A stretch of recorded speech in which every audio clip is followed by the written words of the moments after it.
Adriana রেগেমেগে বলল, কিন্তু যাদের মাথা খারাপ হয়েছে তাদের বেলা এ নিয়ম খাটে না। আমার স্বামীর মাথা খারাপ হয়েছে, বাড়িতে নিয়ে গিয়ে আমি তার চিকিৎসা করাবো।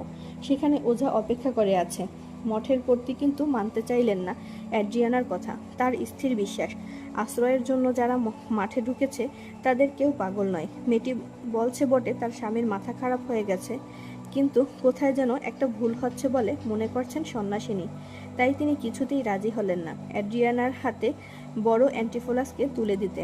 এদিকে সন্দেহ হয়ে আসছে, বৃদ্ধ সওদাগর ইজিয়নকে তার জরিমানার টাকা জমা দেওয়ার যে সময় দিয়েছিলেন ডিউক, তার মেয়াদও ফুরিয়ে আসছে।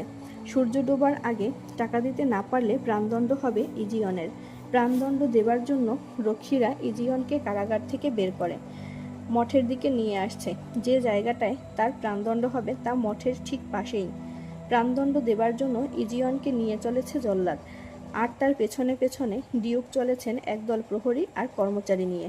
সে সময় মঠ থেকে বেরিয়ে এলো অ্যাড্রিয়ানা। মঠের কর্তৃ তার পাগল স্বামীকে আটকে রেখেছেন বলে সে অভিযোগ জানালো ডিউকের কাছে। ডিউক খুব দুঃখ পেলেন অ্যাড্রিয়ানার কথা শুনে, কারণ তার স্বামী অ্যান্টিফোলাস সেনাদলের এক পদস্থ সেনানী, রাজসভার নিয়মিত সভাসদ। একদিন তিনি নিজেই অ্যান্টিফোলাসের সাথে অ্যাড্রিয়ানার বিয়ে দিয়েছিলেন। তিনি মঠের কর্তৃকে ডেকে বললেন, অ্যান্টিফোলাস নামে যে ব্যক্তিটি আপনার মঠে আশ্রয় নিয়েছে তাকে ডেকে আনুন। ডিউকের হুকুম শুনে মঠের কর্তৃ ভেতরে গেলেন তার আশ্রিতদের আনতে। ঠিক সে সময় ছোট ড্রোমিওকে সাথে নিয়ে ছোট অ্যান্টিফোলাসও হাজির হলেন সেখানে। ওঝার হাত থেকে কোনো মতে নিজেকে ছাড়িয়ে নিয়ে অ্যাড্রিয়ানার সাথে একটা ফয়সালা করতে এসেছেন তিনি। তারা আসার সাথে সাথেই বড় অ্যান্টিফোলাস আর বড় ড্রোমিওকে নিয়ে বাইরে এলেন মঠের কর্তৃ। এবার সবাই নিশাচুপ। অবাক হয়ে অ্যাড্রিয়ানা দেখল তার সামনে পাশাপাশি দাঁড়িয়ে আছে দুজন স্বামী। বড় ও ছোট ড্রোমিও আশ্চর্য হয়ে দেখল তাদের দুজন মনিবী হুবহু একরকম দেখতে। বড় ও ছোট অ্যান্টিফোলাসও দেখলেন তাদের দুজন চাকরের মাঝে এক আশ্চর্য মিল।